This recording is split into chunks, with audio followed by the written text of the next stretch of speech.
Welcome to the Home Recording Show. This is episode 314, and today we have Ryan Canestro. Oh, hi. And Aaron Cendan. Oh, hello. And I'm John Tidey. We brought Aaron on today to talk about his Mini MS microphone, which is a low-cost miniature MS microphone, as well as a DIY kit that you can pick up if they're ever in stock. He's also a sound designer, and so I'm sure that some of that will come up as well. Yeah, so Aaron, why don't you tell us a little bit about yourself? Yeah, sure thing. So I work as a senior technical audio designer at a studio in Vancouver owned by Sega. It's a studio called Relic Entertainment that focuses mostly on making RTS games. Those include Age of Empires and Company of Heroes, amongst others. Heard of those. And as a senior technical audio designer, my job is mostly to work on the audio tools and workflow. So we have an in-house game engine that we work on, and it's really my role to be the middleman between most of the sound designers on the team, the audio director, and getting content into our game. So audio tools and workflow, that's my day job. Awesome. And then outside of that, microphone building. Yeah. And outside of that, ReaScripts. Outside of that, lots of ReaScripts. I'm trying to think of where we first came into contact. That's an excellent question. You ended up on the Slack, of course, but probably Twitter conversations before then. We've got probably 100 mutual friends or acquaintances. So we're in the same circles, but I don't work in game audio. I don't build microphones. But yeah, I think you're a great guest to have on the show. Well, and you have acoustic treatment, looks like, in the background. Yeah, we've got some semblance of acoustic treatment, including a rack of clothing over there. Really good for that mid-range. Wood framed panels with burlap. It's Exactly. Yeah, so I've got Owens Corning 703 2-inch acoustic panels in here. Good stuff. Doing it right. Gets the job done. I'm not a mastering engineer by any means, but you know, It makes all the difference. making it work. Yeah. It does help for work from home. Yeah. It's too bad that there's no like travel way to do it. Right, Ryan? Yeah. I'm bringing Rockwell with me to the hotel right now. Yeah. So for the audio listeners, Ryan is at a hotel in Orlando, working on a film, and well, not in the hotel room, but you know that's why. That's a different kind of film in Orlando. Yeah. So his audio is going to be a little different. I'm going to try to clean it up as best as possible. But I'm using my location rig. I'm using a 416 that's obviously pointed at my face into sound devices 664. So it'll be different, but it should be good because this is what they pay me to use going around the world. Thousands of dollars of equipment and the worst sounding room possible. Oh yeah, this room is horrible. I'll have to take a picture. I have a shirt taped over the vent to try to quiet it down a little bit and not have wind blowing directly over here. So yeah, that looks nice too. Cool. I'm using a microphone that I made, so we'll see how that sounds. Awesome. It's either going to be really good for me or really bad for sales. Sounds good over here. For sure. The Mini MS microphone, let's get a quick overview of it, and then we'll get into maybe like the history, why you decided to make your own microphone, that sort of thing. So what is it? The what aspect is pretty basic. MS mics have been around for a long time. Unfortunately, there aren't too many miniature mid-side microphones. And the benefit to going mini, as a lot of field recorders will tell you, is it's just super easy to grab and go. You can have it on like one of these little pistol grips with a, a lyre on it, throw the microphone on it, grab it, record, and you're good. So I really like the idea of having a portable mid-side microphone. My main mid-side microphone is a Sennheiser MKH418S, and it's like a $1,600 microphone, and it sounds okay, but it's big, and I need a full blimp for it, and it's not easily accessible. You need to either buy an expensive microphone or hope you can find one used for cheap. So the Mini MS kind of came around as my own idea to help get mid-side microphones into the hands of aspiring and young and new field recordists more easily. And while it may not have the most like perfectly flat 0 to 20K range, it may not be the most spacious mid-side microphone you've ever heard. It is super portable. That's the microphone. And it's pretty affordable too. It comes in under $200. The pre-built version is, I believe, $150 for a nylon body, $175 for an aluminum body, and then the DIY kit is $120 USD. So pretty affordable if I do say so myself. So why doesn't everyone have one? Hang on. For the audio listeners, Aaron held up a small cylinder, black, that is maybe 1.5 inches long, about the size of a finger, in diameter. So super 14 tiny. millimeters in diameter, 50 millimeters in length, I think, for the metric folks. and so, Ryan, go ahead. So why doesn't everyone have one of these already? Because I can't keep up with the sales. I'm just one man. Yeah, unfortunately, I do have a day job and I spend most of my time working on audio for games, and I cannot spend all of my time building microphones.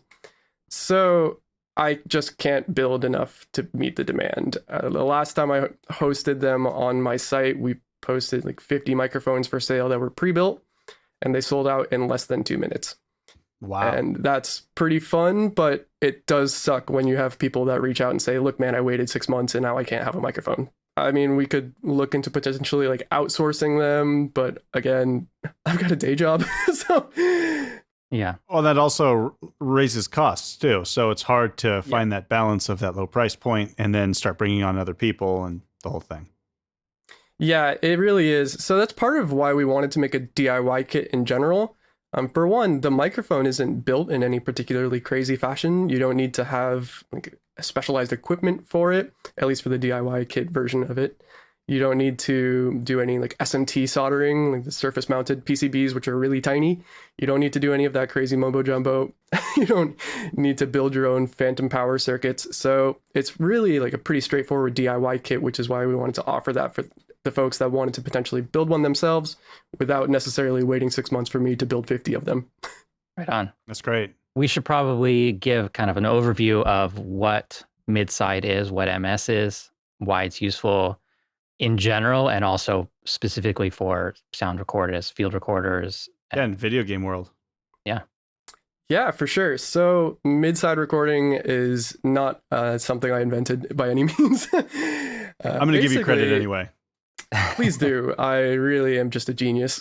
So mid-side recording is basically where you take two microphones, one with a cardioid puller pattern pointing forward as your mid capsule.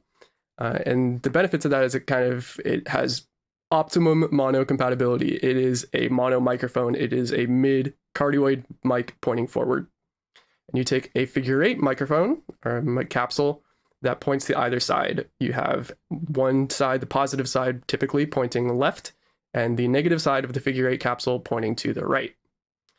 And you can use this mid and side capsule to create a matrix in post, which converts easily to a conventional stereo signal. Why would you want to do this? Well, because you have a dedicated mid capsule and a dedicated side capsule, you have the ability to control how wide your image is in post. Like I said, you have direct mono capability or compatibility. You can just fold it all down to mono, capture only the mid microphone, and have a perfectly good mono signal. Or you can bring the side mics all the way up, or the side mic, and have a super wide, spacious signal, as if you're picking up everything directly to the left and the right of the microphone. So you're recording two sources. So you're recording the mid and then you're recording the sides as one mono track. Yes, you're recording two tracks, one mid and one side. And then I mentioned matrixing. In the console days, that involved taking the side signal and duplicating it across two tracks, one of which was panned hard left, and the other of which was panned hard right and phase inverted. And by doing that, you have the ability to fold it out into a left and right signal respectively, and can use your mid and your left and right signals from the side channel to blend and control how wide your signal is in post. So invert and then pan hard right and left. Correct. When you go to mono, that disappears completely. Or if you only take the left, you could take either the left or the right side, and that would be fine. Mm-hmm. But Correct. yeah, Fully mono compatible. it's like a direct mic plus an ambient mic. It's not the same as like XY, where there are two separate mics capturing left and right angles. No, this is some trickery. Yeah, that's the weird thing about it. I think that's often is what is confusing about it. But I love the technique, and I use that even without the microphones. I use that for mixing all the time. Yeah, and then bringing up your left-to-right fader is your blend of those two. Yeah, so like in an XY or an ORTF mic configuration, if you wanted to get like a mono version of it, you're really targeting a phantom center. It doesn't actually exist. You don't have a microphone pointing dead up the middle. Where with a mid-side microphone setup, the mid channel is a cardioid channel pointing straight at whatever you're recording. So it has optimum mono compatibility. It's a really cool technique. It's awesome to see that in a miniature capsule or miniature microphone. That brings me to XLR cables. How do you get that from the mic to the computer or to the recorder? Magic. That is an excellent question. Magic is high on the list. I would show you my current XLR splitter, but it's plugged into my audio interface and you're listening to me through it. So I'm not going to unplug so you can continue to hear me talk. So is it a 5-pin? No. So if you were to use a typical mid-side microphone like the Sennheiser MKH418S that I mentioned, you would use a 5-pin XLR cable that splits out into two 3x or 3-pin XLR cables, like a standard XLR output. That's really common for most mid-side microphone setups. But the Mini MS actually has 3 little pins. I don't know if you can see that on my camera. For the listeners there, the back of the microphone has a small panel mount on it with a mini XLR, a TA3 connector in it with 3 pins. And the reason it has 3 pins is because it uses an electret condenser capsule inside of the microphone for both the mid and the side. Each capsule has 2 terminals, and one of those is ground. We now have 3 total because the capsules share a ground. So we have the one positive from the red or from the mid capsule, one from the side capsule, and then the common ground turning into 3 so total unbalanced pins. But you have 3 pins, and then you probably split that out into 2 XLRs, so you just have a dummy pin. Yeah, so most commonly this microphone is powered by 3-volt plug-in power. So rather than using a conventional like XLR input on an interface or a portable recorder, most folks power this microphone using the like auxiliary input, a plug-in power input on a handy recorder. So like a Zoom H6 or even like the Sound Devices MixPre 3.2 series or like 6.2 has an auxiliary input that provides plug-in power for the microphone. It's an 1/8" jack to a TA3 mini XLR panel mount. Okay. So I think I understand that. Single cable. You have just one cable that runs from mini XLR to a 3.5mm TRS aux cable on the end, and that goes into the aux input on your recorder. You can split it out into 2 channels from there, and now on one cable and one tiny microphone, you have a full mid-side setup. That's pretty cool. Okay. It's pretty sweet. Cable length is possibly a factor to prevent interference. Yeah, so I've personally run it out to about 100 feet. Haven't noticed issues there. I did a gun recording session with it and sounded fine to my ears. Great. I don't have golden ears, but it sounded pretty good to me. You don't have to have golden ears to hear hum, and that's what we're looking for. Yeah. Yeah, like exactly. my Zoom recorder gets hum with a 6-inch cable. So that sounds like a problem. With no mic connected or anything. So I was trying to use it with electromagnetic pickups, and I realized that it was picking up that stuff even without the pickup connected. Wow. So yeah, I don't know what's going on with that. Not a good look. No, you might have some other things great. going on. Yeah, maybe time for an upgrade. Okay, one more question with the cables. Does it need to be powered by that plug-in power, or can we make it work with computer recording with phantom power? Yeah, so you are actually listening to me now with the Mini MS DIY plugged into my PC's audio interface using phantom power. So I found I have one of these on my desk. It is the typical 3.5mm to mini XLR cable for the microphone. Sorry for the viewers that are just on audio. And it is running into a 3.5mm female jack that splits out into the 2x XLR. And those adapters are available from a number of manufacturers. I know Niant makes one, Naiant makes one of these. LOM microphones, LOM makes one that uses the same 48-volt converter as the LOM Ushi and Micro Ushi use, I believe. The pro versions of those microphones.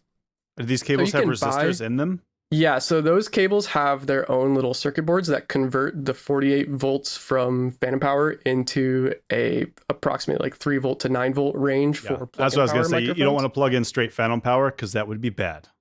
If you did phantom power on both channels, that's could be a lot going into that little mic. But. Yeah, so they can actually run up to like 12, and I've even heard 24 volts running into these capsules to power them because it's regulated through a capacitor, but I would caution against it. They're built and designed around 3 volt to 9 volt plug-in power. Yeah, and you could build a simple resistor circuit that will bring that down and just send that energy off as heat.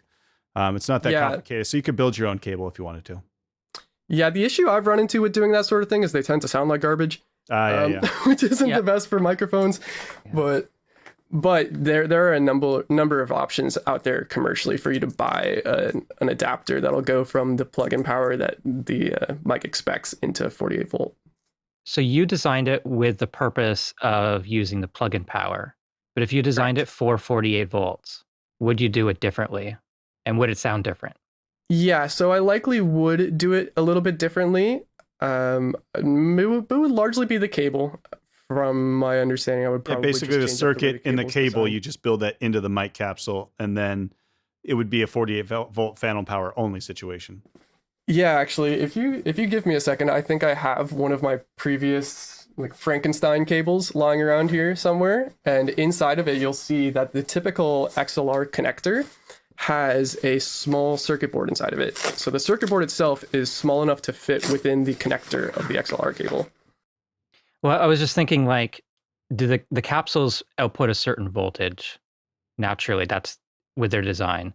And then you're using the amplifier circuit that brings that up to mic level.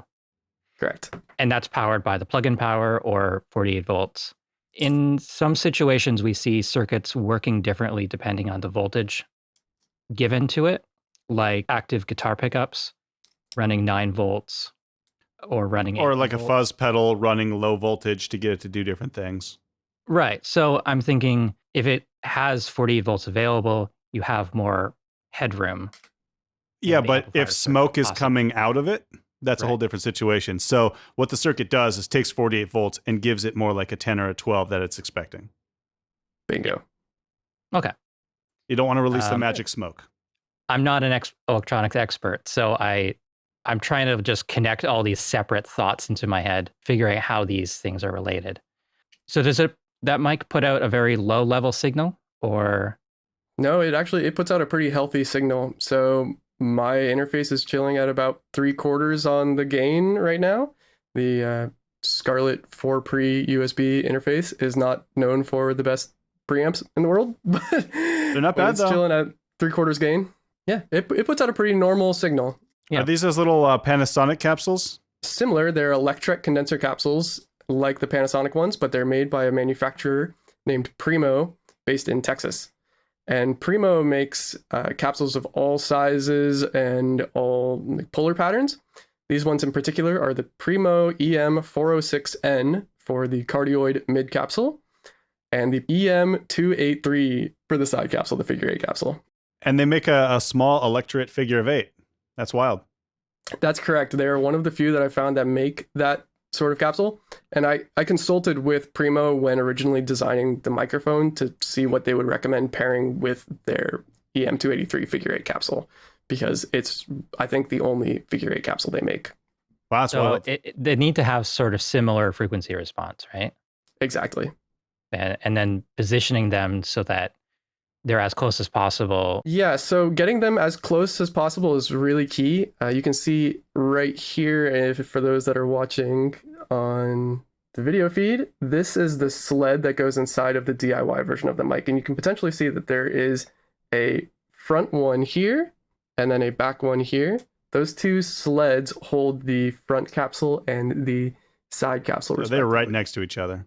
They are as close as you can possibly get them without shorting the body of the front to the wires on the back of the side capsule. Very clever idea. Thank you. Yeah, we've seen miniature mics before. Just even on the podcast, we had 12 gauge shotgun shell microphones. Have you seen those? I have not. That's pretty fun. 12. I think it's 12 gauge audio, there's another company called Gauge Audio, but they're totally different. But yeah, there was a cardioid and an Omni.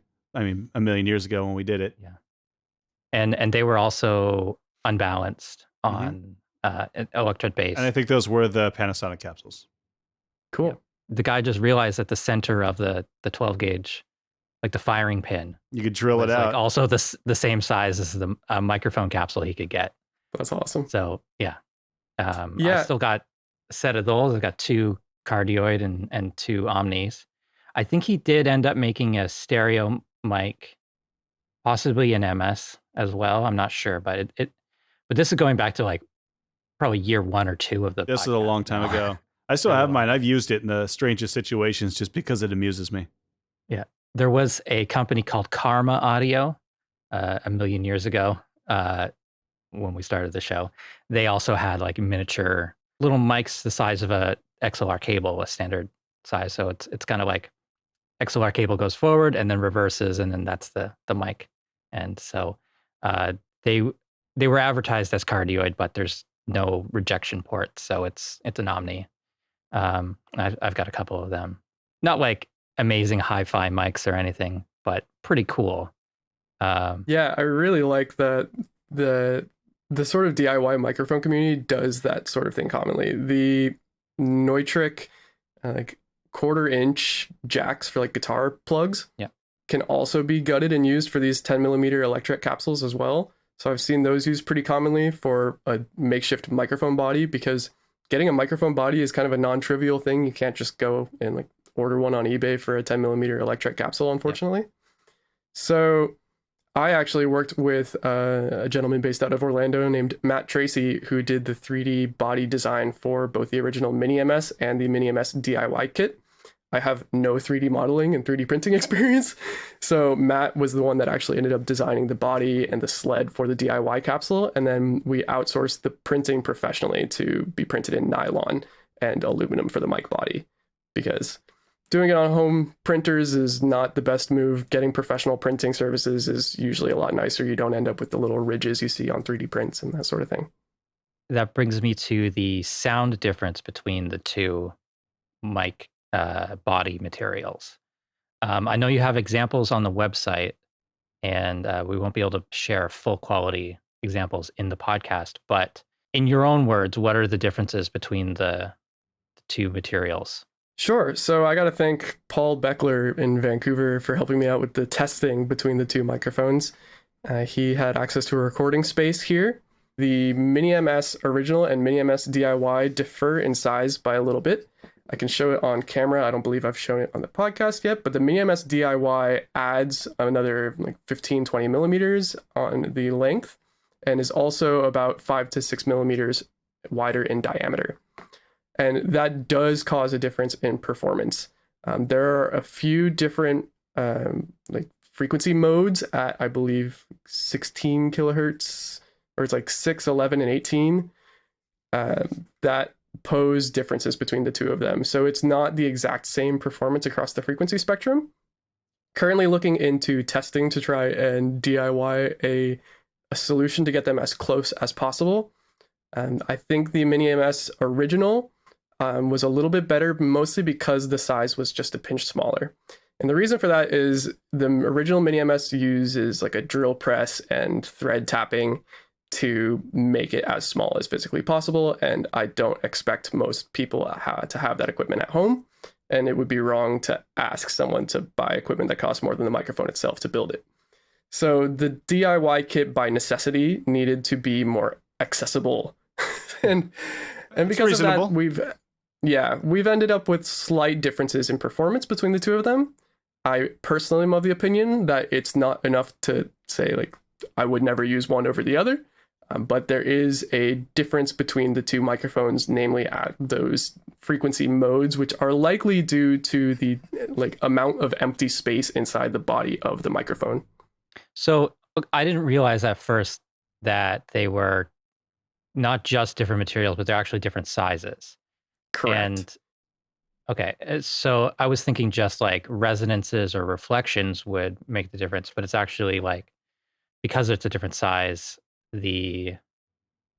all that math that goes into designing pan flutes and junk that you Exactly. learned in That was the audio first place school. my mind went to, pan flutes. Well, Yeah. tuned It's like instruments ocarinas. there's a resonance for sound going into Of a course. mic. So, and it's a sealed on one end, so that makes it a factor. And then but then when you put holes in it, it makes it much harder to just calculate. And then various things like damping the sound makes a difference. So I thought they were the same size, and the only thing different was the material. But Well, now you know you were wrong. now I know I was So wrong. the material is the same and the size is different. Okay, I thought they were 3D printed. You said 3D printed in nylon, Correct. and then there's also aluminum ones. Are those Yeah, the so same size? There's an aluminum they are the same size. Okay. There is an aluminum variant for the original Mini MS and a nylon variant for the original Mini MS and just a nylon version of the Mini MS DIY. Okay. A little bit confusing, Three but there's a versions. nylon version of both. It's the most common. Okay, so for the original Mini MS, not commercial version, but the fully built one, is there a difference in sound there between the two materials? You'd say this is the same? I would say that there's not much of a difference. I have like A/B test files for both the Mini MS DIY or the original Mini MS nylon and aluminum variants. So you are more than welcome to go and listen to them yourself. I personally don't think there's a significant difference, and I prefer the aluminum myself. But some individuals have noted that there may be a difference between the two of them and prefer one over the other. I will leave that to listener discretion. Well, now there's some variety, and people can choose their favorite kind. Exactly. And I guess eventually, because they're made out of nylon, you could probably offer them in different colors. Of course. Yeah, we could totally do different colors. We could even do different materials too. We could. Because you don't have enough work.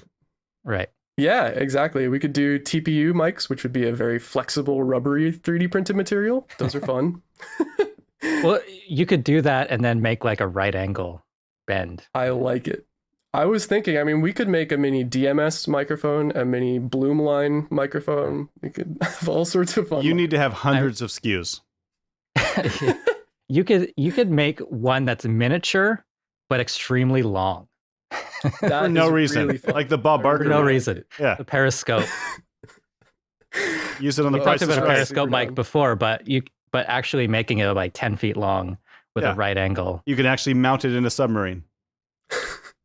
You You know, could- this is the beauty of DIY microphones in general. There are no limitations No to rules. what you could or should do with microphones. Right. Okay, so applications. Where do these types of mics get used for sound design, maybe specifically for games? Yeah, so for myself, I use them as grab and go mics. So when I have something in my house, like a squeaky door that I want to go record, this is the first thing I grab. It is on my desk, ready to go all the time, and I will grab it. And if I want to use its MS capabilities to control how much of the room noise is in that recording, then cool. That's my MS application. But for the most part, I'm using it as a grab and go microphone. That said, I know that there are some teams that use them as like a microphone that they'll leave out in the field or something. So I know for like the Gearbox team over in Texas, they'll go do shooting sessions and drop this microphone with like a Zoom F3 or another portable recorder out in the middle of the field and leave it all day and go ahead and grab it. And if there's anything useful on it, awesome. If there's not anything useful, then oh well. But they're good I would say a mics lot to of just- field recordings, like being out, capturing sound effects, sometimes not knowing what you're going to get. So you still have some control in mixing the direct sound versus the ambient. Exactly. They're really good for that sort of ambiguous recording scenario where you're not entirely sure what you're going to get out of it, but you need a spot mic you can just drop, and it's cheap enough that if it gets blown up, then it's not the end of the world. And then also, if mono compatibility is an absolute must, it's also a good choice. exactly. Yeah. Ryan, do you use MS for any of the work you do? No, I don't. And in my mixer, Not at all. in the Mix Pre 6, it has like a whole matrix built into it. You can do mid-side recordings and it has all of it ready to rock. But no, I just, it doesn't come up for me because the bulk of my work is dialogue. Right. And if I'm recording anything ambient, it's like, hey, can you get 2 minutes of the crowd noise here before we leave so I can mix that in later if I need it? And it's usually an afterthought kind of thing. And in that case, you're probably using 2 shotgun mics. Oh, no, I'm just using the shotgun mic that's in my hand, hit record, and walk away. It's usually, we have 3.5 minutes. I need 2 minutes of that audio. Yeah, in that sort of situation, you don't want a side microphone. There's no benefit to having one. Brian, was the last time you used MS recording? Doing experiments when we first started doing the show, probably. Okay. Yeah, I think the last time I used it was for a mic review last year. I was in this apartment, so it was... And it's one of those things I'm always going, I should just spend more time on this. I should play with it more just to make sure that, all these years later, maybe I have a new application that'd be like, oh yeah, why am I not using it for that? So I think maybe this will be the nice kick in the ass that'll get me to go take another look at it to start playing with it again. I've always been a fan of the MS sound. Just like stereo recording generally, like all the different techniques, often they're just not direct enough. Like they have nice space, nice directionality, but a lot of times they just lack the focus in the center. And all I usually want is just ambience. So, yeah. So MS works perfectly for me in most situations when I take the effort to set up. Actually do it. And it's annoying to do it because it takes 2 mics, 2 stands, 2 cables, decoding, all this stuff. 1 mic, 1 stand. Problem solved. Cable. Look at this guy. Yeah. One stand, one miniature mic, and then connect it to a Zoom H1. Would that work? Yeah, so tons of microphones or tons of recorders have the ability to record like a 3.5 millimeter aux stereo input for this sort of thing. So the Zoom Handy series, I think all of them support it. So H1, H2, I think the H2N is what they call it. the H4. The whole Zoom series of Handy recorders. The Sound Devices 2 series, I don't know if the Sound Devices Mix Pre 1 series supports it, but at least the Sound Devices Mix Pre 3.2, 6.2, 10.2 all have aux inputs. All of like the Tascam portable recorders, so the DR40 Mark III, correct me if I'm wrong. I wonder if that that little Tascam, like they've got like a lav recorder. I wonder if that has a stereo input, because that would actually be a good fit, because I think it might even do 32-bit recording. Maybe I'm wrong, but that would be pretty sweet. I don't know that I'm familiar with it, but yeah, there's one little like belt pack recorder that I see a lot of people using, but I only see them using it with a lav. But that might be a really compact kind of battery. If it had that functionality, solution. that'd be amazing. Yeah, one thing I've noticed is that a lot of those recorders have pretty limited, like, what's the word? Frequency response. They'll record like a 44.1K or 48K signal, where these, the Mini MS will record up to around 30 kilohertz, which means for that Nyquist, you're looking at like a 96K recording if you can have a recorder that records up to 96K. So for that sort of thing, it's pretty nice to have something like the Sound Devices Mix Pre 3.2, where you have plenty of wiggle room. You can record up to 192K, which would be a useless amount of file space because it's higher than the microphone can even go. Or human hearing, or a lot of other things. Yeah, for FX recording, it's kind of nice to be able to pitch stuff down from that sort of frequency range. It's a long way to go even pitching down. Yeah, no, I'm not an octopus. I can't hear above 20K. Yet. Maybe my next invention. There you go. We don't know what the future holds. And I have to thank you again for helping me with the duplication script. Of course. That just works so perfectly. So if anyone doesn't know, recently on the Reaper blog, I did a video about a script that Aaron made for me for smarter duplicating. It duplicates items if items are the last thing selected. If you have a selection, it does the selection of that item. If you have last thing you touched was a track, it duplicates that. It just works so much more fluidly than having 3 or 4 separate duplicate actions that you need to remember. Is that an Alt D? Is that a Shift D? Is that a Command Shift Alt D? That's a lot of D. All these different situations. And so, yeah, just it's amazing. We got a lot of requests for doing the same thing with the MIDI editor. So maybe next week, if you're not too busy, we'll get into that. But I don't know. Yeah, so that's still on my little to-do list for Reaper scripts. The next thing coming up is actually a Stream Deck integration. Oh, right. Nice. any users with Stream Decks, I've got a Stream one. Deck plugin that I'm trying to get onto the Elgato Stream Deck store pretty soon. So that's pretty fun. I think that's a good thing to document, because I don't think I've ever seen a developer's story about how to get something onto the Stream Deck store. And yeah, it's actually a pretty lonely landscape. There's not too much documentation. I think you should do it. And I'm sure plenty of fun flaming hoops. Yeah. Oh yeah. Well, I mean, it's a nice system to get into because it makes updating so much easier and installing, and then the alternative is really just kind of installing a new operating system for the Stream Deck to get the third-party stuff working. And yeah, so right now, if you want to push an update to a plugin that you're hosting on the Elgato Stream Deck store, you need to email Elgato with the latest version of your tool, and they will check it out and then push it to the Stream Deck store. So for those of us spoiled by Repack and Christian Filion's inventions for Reaper, it's a clunky world out there. Yeah, for sure. Gotta wait for permission. Yeah, Exactly. It's too bad you can't just link it to your GitHub or something. That would be lovely. Well, I think we've said a lot of things about stuff. Things said. One thing many I things. do have to say, there is a new reel-to-reel behind John, and I couldn't just let the whole show go without pointing at it and seeing it. And maybe Okay, we'll do a well- show about it later, but I just wanted to, it's there now. And I It's saw here it. now. And it works. It kind of works. The mechanical part at the top works. The audio section at the bottom kind of works. It was I was playing back one of the tapes yesterday, and it was just sounding horrible. And this morning I was just fiddling around with the mode switches, and suddenly it cleaned up. Suddenly the hum was almost entirely gone, and it was loud instead of, I don't know, like Maybe a bad I was pot. giving it like 80 dB of gain on this little Behringer mixer just to get a usable signal. But it suddenly like cleaned up. It sounds kind of cool.